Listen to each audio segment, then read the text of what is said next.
Hello, and welcome to another episode of the Product Thinking Podcast. Today, we're joined by Jacob Morgan, a five-time best-selling author and all-around expert in leadership, the employee experience, and the future of work.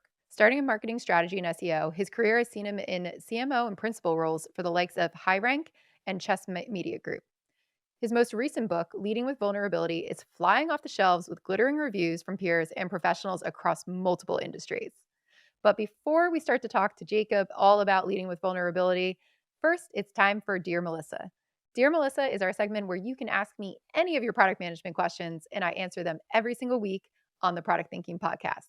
Go to dearmelissa.com and let me know what your questions are. Today, we're going to the phones for our caller. Hi, Melissa. Really love your podcast, and I've learned so much from listening to it over the last few months.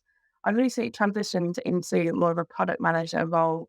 My newest product that I'm looking at are basically a bunch of platforms. And one of the big questions I keep getting from my engineering teams is how do we manage data platforms as a product when the customer is kind of abstracted behind API layers and lots of other good stuff? Really curious to what you're thinking on this as we start to really think about the product value and how we can maximize usage for that customer, even though they are an hour or two away from us. Thank you so much. All right, so when you are managing a data platform, you are still thinking in product form. So when your customer is abstracted, you still want to understand what the value is that you provide to them from a front end perspective. And then what you want to do from the back end, the platform perspective, is figure out how to deliver that value better. So you're never going to do this in isolation. You're always going to do this by thinking through what are they using the data for on the front end? What kind of value is it actually providing to them? What are those use cases? So if you are building just the back end, and let's say there are people who are building the front end applications that sit on top of your data platform, I would go to those product managers and first understand their roadmap, their strategy, what kind of value propositions they are providing to the customer. Then, when you come back from a platform perspective, what you're doing is looking at the platform and saying, how can we enable that value at scale? How do we enable it so that it's easier for developers to do their work and actually come from this platform? How do we make it so the data is accessible throughout multiple applications? How do we design APIs so that they're extensible and so that they can be used across the application? There's all different considerations that you're doing in there. The goal really of this platform that underlies a lot of these applications here is to make it faster to deliver value to customers. It's also to make it more streamlined throughout the organization and also to provide higher power. When you have a platform capability with multiple services, what it allows you to do is access data across many applications. That means that you can provide algorithms and different combinations of the data that you couldn't if they were all in standalone applications. So think about it that way. What does the customer get when they can start to leverage that data? What kind of value do they get when it's across applications, when you make it easier for these applications to actually talk to each other? That's how I would think about it. So even though you may be abstracted from your end customer at the end of the day, you still want to deeply understand what that value is. But then you want to set the context of what your platform performs for the company, right? What the purpose is for it, what the vision is for it. And that's to enable the applications that sit on top of it.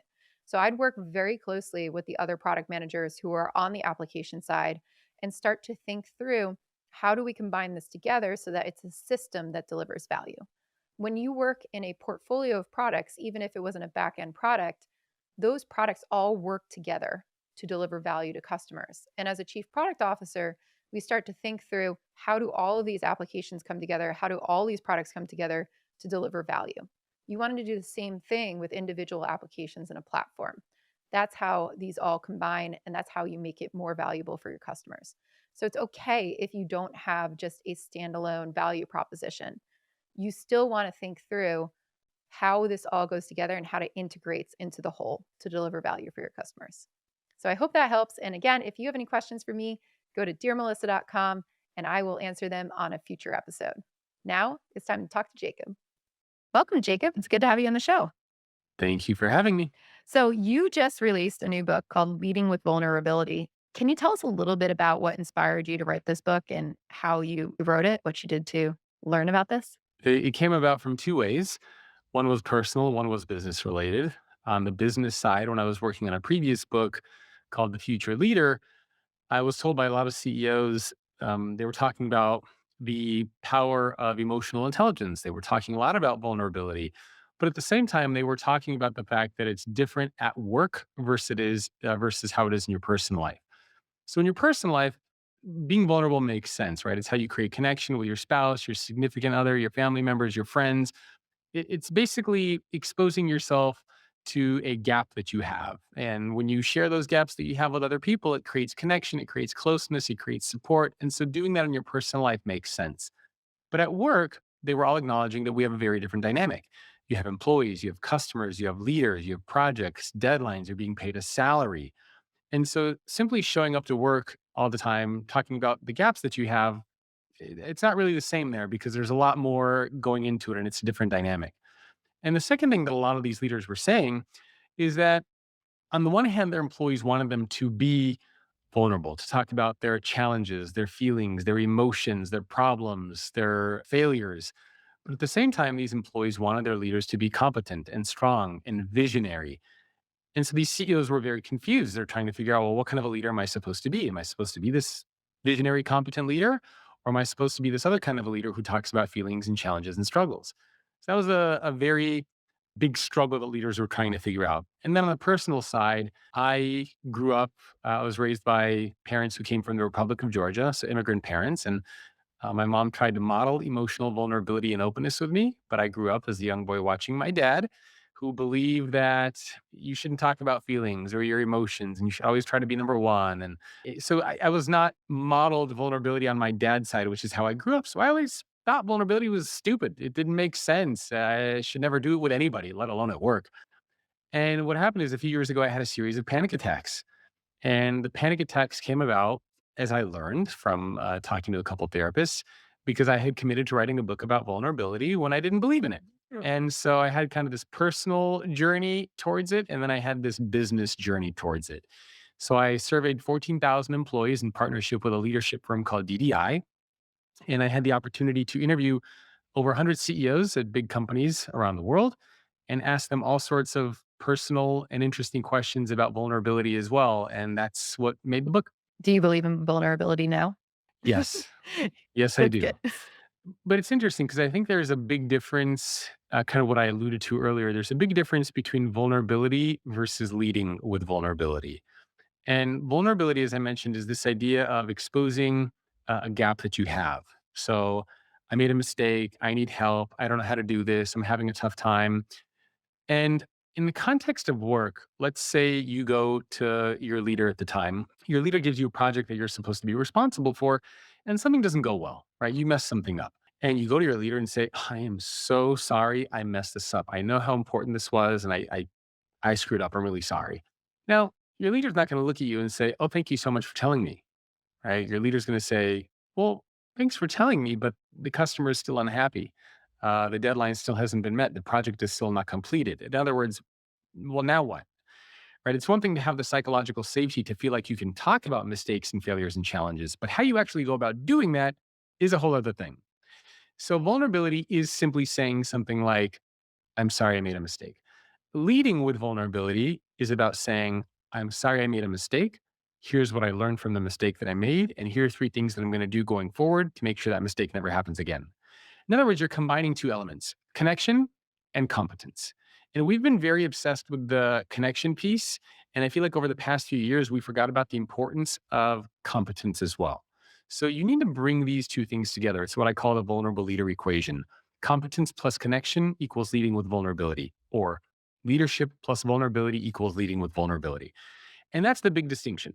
Don't just talk about the gaps that you have, because I think that can hurt you far more than it can help you. But talk about the gaps you have and what you're trying to do to close those gaps. That's the big distinction. I think that's a really nice way to start to frame it. And that's always been the issue that I've seen with a lot of people who've been preaching about leading with vulnerability or trying to be in tech. We have this word called servant leadership, right? Where I think people are, as leaders, see themselves as in service for their team, but they take it to an extreme when it comes to vulnerability. And I've observed a lot of like founders, but also product managers or product leaders instead of approaching things with a plan or action, just kind of coming back to their teams and being like, here's all the challenges that we're experiencing. but there's nothing about, what am I going to do about that? Right? How are we going to go forward?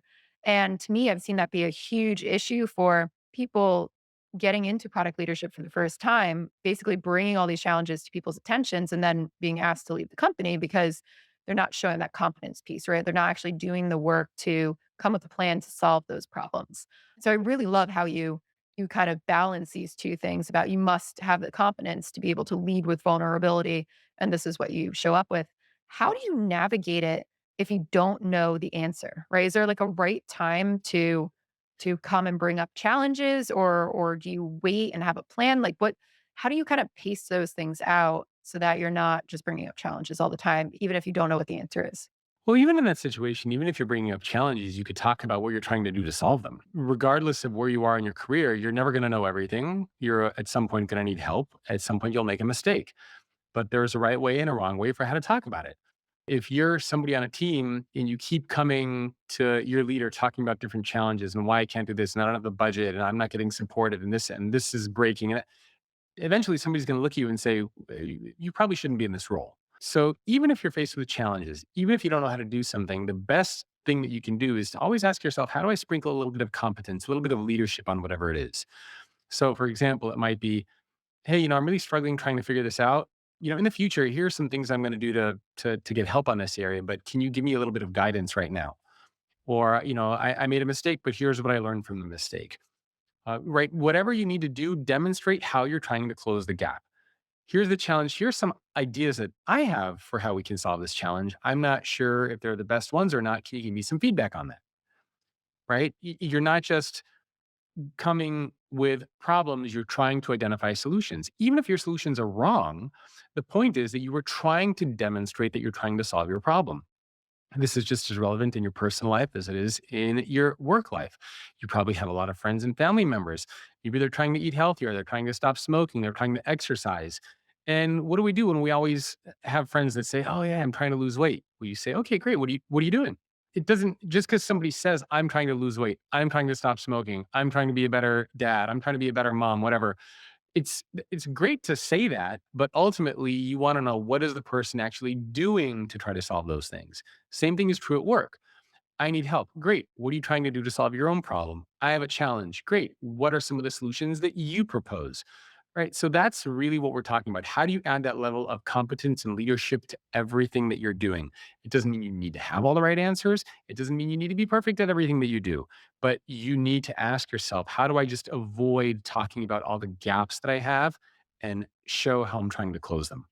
And new leadership, which I know we'll talk to as well, is a huge area where this appears. So when you went out and surveyed all the employees and the CEOs, what'd you find surprising about their answers that you didn't expect?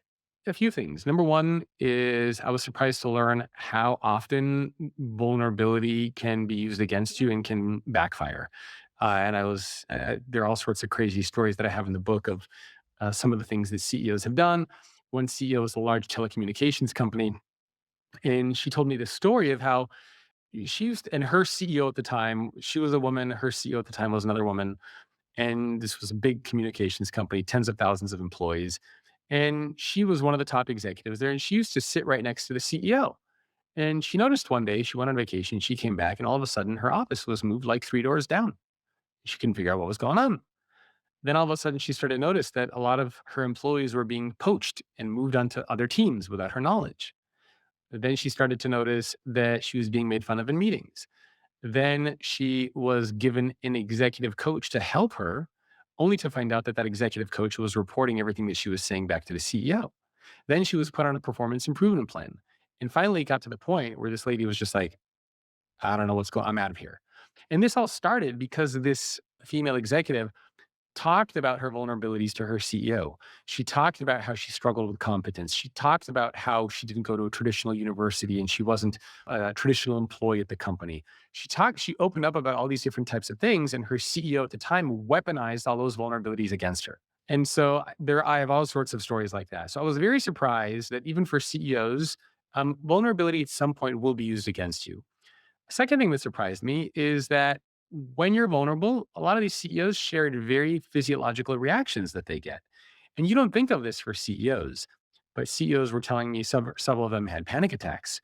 Several of them, when they were put in vulnerable situations, Their heart started beating quickly. Their palms got sweaty. They became very nervous. One CEO told me that his voice started to quiver because he was so uncomfortable and nervous in situations. These are people running multi-billion-dollar companies with tens of hundreds of thousands of employees, and they're going through these very physiological stress responses. So it just goes to show that it's not just an individual contributor or an entry-level employee thing. This is something that everybody struggles with.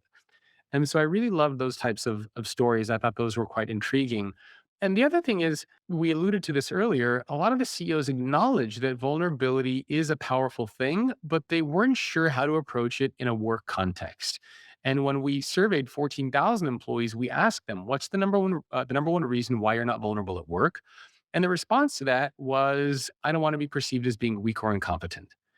And so the solution to that is in the question. If you want to avoid being perceived as incompetent, then demonstrate some level of competence whenever vulnerability is there.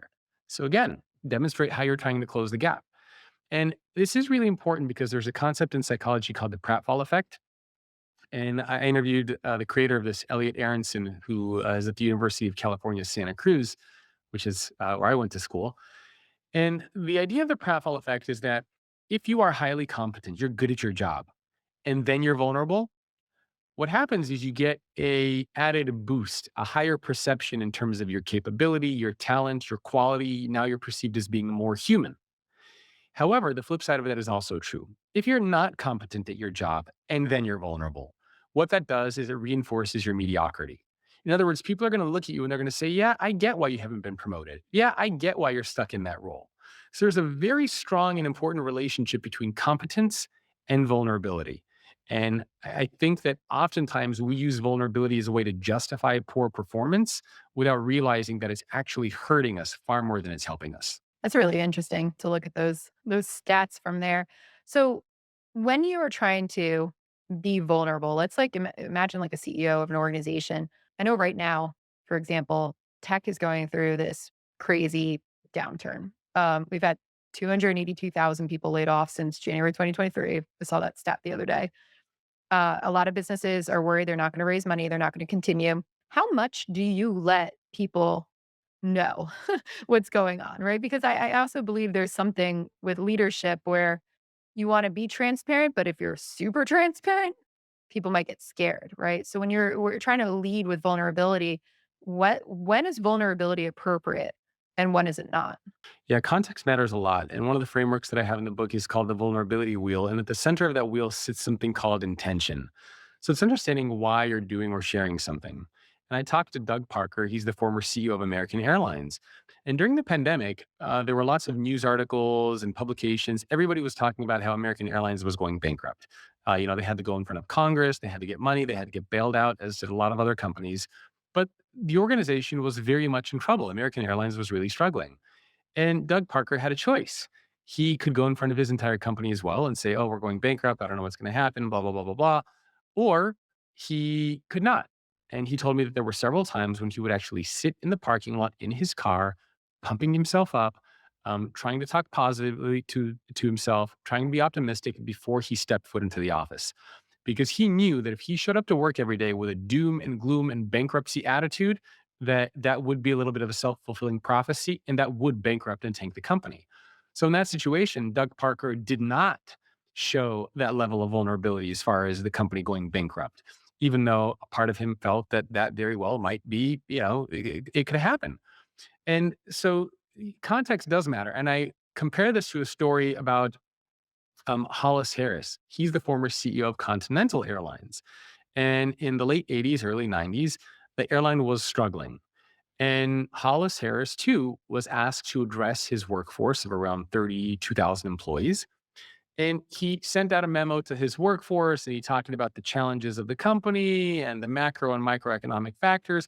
And he ended his memo by telling his employees that the best thing that they could do is to pray for the future of the company. And the next day he was fired. And of course, Continental Airlines no longer exists. It was, I believe, absorbed and acquired by United Airlines. So these are two different airline CEOs. Both were in very difficult situations and spots. One of them was vulnerable to the point of, not providing solutions and asking his employees to pray for the future of the company.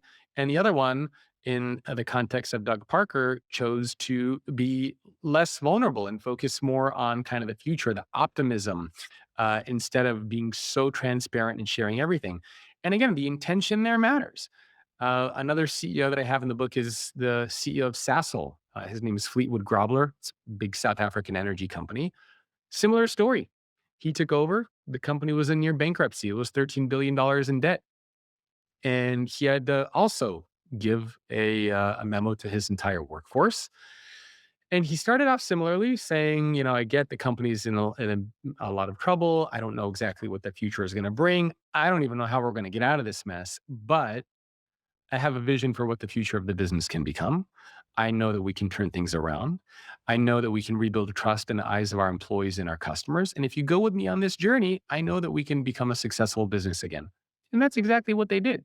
So in that situation, he acknowledged the challenges and the struggles of the business, but he provided that leadership, the vision, the plan, giving that level of optimism and positivity for the future, as opposed to telling everybody to pray for the future of the company. So I don't necessarily think that acknowledging negative things is a bad thing. I think it depends on how you do it, but I think being able to have that level of leadership there is important. Hey, the company's going through a tough time, but here's some ideas I have and some things that I want to try to help us pivot out of this. I know the company's going through a tough time. I'm optimistic about the future. This is just a blip. It's important to have that level of leadership there. But of course, if you just show up to work and say, hey, you know what, we're out of money, company's going down, you basically just killed the company and that's over. So context makes a big difference. When you talk about intention too, behind why people should be vulnerable in a certain situation or not, tell me a little bit about how to decide if the intention is correct. Like, in what scenarios were those CEOs who just basically said, "Hey, like we're in trouble. Like, good luck." Like, what was the intention behind them doing that, and why was it wrong versus the people who did it with a plan? The problem in those situations was there was no intention, right? And that's the difference. The intention, and I've talked to CEOs who shared very personal things with their team members, who've acknowledged all sorts of personal things. And I always ask them, why did you do it? And there's always an intention behind it. I wanted to create more trust amongst my team. I wanted to be perceived as a human CEO where people can come to me with any of their challenges. I wanted to use it as a way to open up dialogue to drive innovation. I wanted to, whatever it is, create more engagement. There's always some reason for why these executives were saying or doing whatever it is, whatever it is that they were saying or doing these things. The problem comes into play when you start being vulnerable without knowing why. It's kind of like talk therapy, and your organization is not a place for that, right? If you show up to work and, oh my God, this happened and that happened, I'm like, whoa, whoa, whoa, whoa, whoa. Why are you sharing this with me? Like, what is the outcome that you are hoping to get from what it is that you're sharing? And oftentimes people will say, I don't know, I just needed to tell somebody. And that's that's not intention. That's not leading with vulnerability. So you always should take a step back and ask yourself, okay, I have something. What is the intention for why I want to either act this way or say this thing or behave in a certain way? Well, I think it's going to do X, Y, Z, right? Does it have some sort of an outcome that's going to impact my team or the business or the organization? I think it does. Therefore, I'm going to be sharing these things. And so the intention is gonna make a big difference. If you don't have it, chances are it's a good sign you shouldn't be sharing it. I want to go back to one of the examples that you gave about the woman who was being replaced because she was vulnerable with her CEO.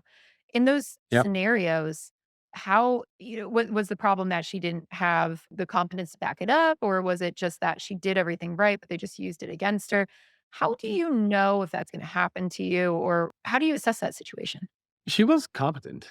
And she then left that company and became the CEO of a much larger organization herself. But it's basically just the fact of life, Mm. right? At some point, you're going to ask somebody out on a date, they're going to say no. You're going to ask somebody for more money, you're going to be told no. You're going to ask for a promotion, you're going to be told no. It's just a fact of life. You will be told no. Does that mean you're never going to try to go on a date with anybody else? Does that mean you're never going to try to get another promotion? Does that mean you're never going to ask for a raise? No, it's just right. It's a fact of life. You will be told no. You will have vulnerability used against you at some point in your life. And the thing there is, you just need to know, what do you do when that happens? Now, if you're never vulnerable, you're basically acknowledging that you have no gaps. You don't need to learn. You don't need to grow. You don't need to get better. That's also not really an effective way to lead. But similarly, you also need to acknowledge that at times during your life and during your career, when you're vulnerable, you will have these things backfire. It's not going to happen nearly as often as you think, right? It will happen occasionally, but it will happen. And I think that's an important thing that people need to realize. You can't go through life leading with vulnerability expecting that everybody out there has your best interest in mind, that nobody out there is going to try to use it against you. That's just not realistic. Are there any people that you shouldn't be vulnerable with? Like, is there a way to assess, like, hey, vulnerability is not appropriate in this situation because this person is like X, Y, and Z? Or are there characteristics of that? Oh, there are certainly people that you should not be vulnerable with. It's not so much characteristics as much as it is your Mm. judgment, right? So, for example, if you're in a room with people who you know don't have your best interest in mind, you shouldn't be vulnerable with them. If you are with people who you do have that psychological safety with, who you do feel have your best interest in mind, then it's probably safe to be vulnerable with them. If you're around somebody who you know has a reputation for gossiping and for spreading the word about something throughout the entire company, probably shouldn't be vulnerable with them. So part of it is being self-aware enough and being able to, not just in yourself, but also being able to be a good judge of character and just observe who it is that you're engaging with and who you're acting with, right? I mean, yeah, there are certainly people like that. It's not like a set criteria or set of characteristics. It's more about the relationship that you have with other people. Do they have your best interest in mind? Are they the types of people that you can trust? If you do have high levels of trust with them, chances are you can be vulnerable with them. But if you don't trust them, or maybe you just trust them a little bit, you probably should be a little bit careful. So when you think about actionable tips to like lead with vulnerability, we did go over one about always marry with competence. What else should you be thinking about? There are a few things. So there are 8 attributes that I talk about in the book. We don't need to go through eight attributes, but maybe what I can do, it would be helpful to start with the wheel. And let me walk through the wheel first, and I think that'll give people some context. So we talked about intention, which is at the very beginning. And intention is really about why is it that you want to be vulnerable, right? What is it that you want to share? One level out from that is you need to be asking yourself, well, who do you want to be vulnerable with? Who is it that you're being vulnerable with? Is it somebody again that has your best interest in mind, or is it somebody that wants to rip your head off, so to speak? And so the idea with this wheel is as you go outward, if you ever get to a situation where you're kind of like, I don't know, or maybe, chances are you should stop and rethink your approach to vulnerability there. So again, we have intention, which is at the very beginning. Then we talked about this idea of knowing who you're going to be vulnerable with. If you don't know the people, right? If you're unsure of who the people are, they're strangers. You're at a party. You're not just going to start randomly opening up to them, right? Doesn't make sense. One layer out from that is when. So timing matters. Are you in an all hands meeting? Are you having a one on one? Is somebody just about to get in the elevator before you share something with them? Or do you have time to actually have a conversation with them? If the timing's not appropriate, probably shouldn't do it. Next is your tone, making sure how you are coming across, because tone can make a big difference. For example, how you ask somebody for help. You could say, "Hey, I need help. Can you do this for me?" Not really vulnerable. Or you could say, "Hey, I'm really struggling. I'm having a tough time. Can you help me with this?" So, how your tone comes across will also make a difference. And you want to make sure that your tone comes across in a way that's genuine, that's authentic, that's human, that's you. And the last layer of that wheel is professionalism. It is doing or saying or acting in a way that is respected or expected of the role that you have. So, for example, if you go to a doctor's office and you have, God forbid, some sort of a sickness, you don't want your doctor looking at you saying, "Oh my God, I've never seen this before." The doctor is like freaking out and crying and like, "Oh no, I don't know." You don't want that, right?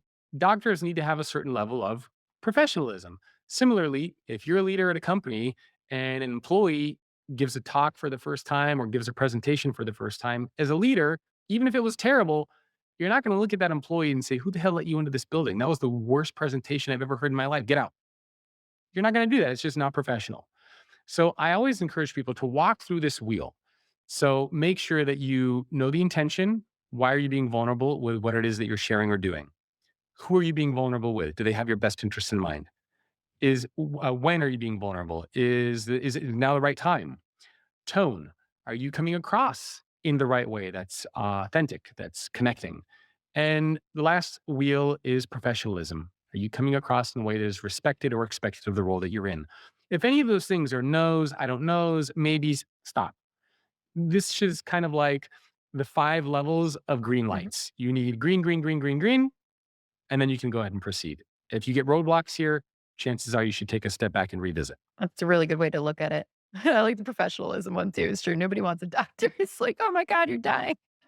I don't know what to do. Yeah, I mean, it makes a big difference, right? So, it's something to pay attention to for I've sure. seen that piece in tech as well, where I think some people drop the professionalism in certain areas and they let a little too much out all the time. They don't we kind of like built these startup cultures where we wanted to be lead with vulnerability and we wanted people to be open and wanted them to be comfortable, but some of it has been taken too far in certain cases. And then you see some bigger corporations where it's all professional whatsoever, and you shall never hear about anybody's personal life or themselves at all. There's probably like a fine line in between that. Have you discovered anything about that through your interviews about what's the best environment to help foster collaboration around that? It depends, right? There are so many different it depends on the leaders and the CEOs that are there and the culture that they create. I mean, if you are part of an organization that is very competitive, where everyone is rewarded individually, where you have a leader or leaders who are not vulnerable, who have that kind of mentality, then yeah, you're not going to create an environment where vulnerability takes place, which I think will hurt the team and the company in the long run. Because again, basically what you're saying is that there's no place here to acknowledge any gaps that you have. Therefore, there's no place here to acknowledge that there's any room for improvement. And the funny thing is, this is how a lot of leaders were brought up. This is how a lot of leaders were taught. I've interviewed many CEOs who actually said, as they were growing up in the corporate world, their CEOs at the time told them, if you ever want to be CEO, don't talk about mistakes. Don't talk about your challenges or your emotions. Otherwise, no one's ever going to put you in a leadership role. So those are the types of cultures and environments that we've created. I don't think those are effective. And thankfully, we're challenging a lot of those stereotypes at work today. But if your leaders aren't going to be doing it, then you're not going to be doing it either. At least you're not going to be being vulnerable to your leader. Maybe you will with your peers, but not to your leader. So, if you are a leader in an organization, how do you foster vulnerability within the rest? Part of it I hear from you is demonstrating. Is there anything else that you do to help encourage it? I mean, demonstrating it is the best thing that you can do. Right? I think that's number one. Number two is get to know your employees as human beings, not just as workers. This was a big push during the pandemic as everybody was working from home and everybody was struggling. And we got to know each other a little bit better. We talked about our families and how's everything going. And then post COVID, I feel like maybe we've lost a little bit of that again. But getting to know your employees as human beings. John Wooden is the former coach of UCLA men's basketball team. He's considered to be one of the greatest coaches out of any sport in history. And one of the things that he did really well and why his team at UCLA was so successful is because he knew his ball players as human beings. He knew about their families. He knew about what they cared about, what they were passionate about. And he was able to bring that out when they were playing basketball. So similarly, when your employees are showing up, do you know what motivates them? Do you know what they care about? Do you know anything about their personal life, what their hopes and dreams and aspirations are? If you don't know those things, it becomes very hard to have that level of connection, to have that level of vulnerability with them because you just don't know them in that way. So lead by example, I think number one. Number two, get to know your employees as human beings and not just as workers. How do you approach knowing your employees as human beings? I think this has always been a challenge, especially with the leaders that I've worked with, where they say, I'd love to get to know like my leaders. I'd love to get to know my employees might be even like easier, but how Mhm. how do you broach those conversations? And what types of techniques can you use so that you make sure that you're learning about them as a human? I wish there was some sort of secret here, but again, I go back to this analogy of meeting somebody for the first time or going out on a date for the first time, right? I mean, it's casual. It's like, what do you care about? What do you do here? What are you working on? It's really just about being a human being, right? And just getting to know somebody for the first time or getting to know somebody a little bit better. I mean, obviously, you're not going to jump into the first question and say, tell me your deepest, darkest secrets. But you might start off a conversation like, oh, well, what do you do for fun outside of work? Follow any sports? Do you have any kids? What do you do when you're not here? And slowly over time, you build those relationships. My wife and I, we moved into a new community in Los Angeles a couple of years ago. We relocated from the Bay Area here. And so we had to make a lot of new friends here. And so just like that, when we would meet people and we would be walking our dogs, it would be, hey, how's it going? Oh, where do you live? Oh, do you have kids? Right. And over time, you build that relationship. Now, of course, it does take time, but it also start off, it's like when you walk into a pool, right? You start off in the shallow end, and then over time, you can go a little bit deeper and deeper and deeper and deeper until you can talk about more personal and serious things. But I think for now, a lot of people should, if you're getting to know people for the first time, keep it light and then gauge how the other person is responding before you decide, how you can proceed. I wish there was like a blueprint for that, but I think part of it is just be a human being and get to know people the way you would a friend or a spouse or a significant other. I think that's good advice for people out there. So when Yeah. you've studied this, how organizations who lead with vulnerability perform, tell us about the benefits. Like, what do you get when you are an organization and you embrace this way of working? A lot of ROI for this.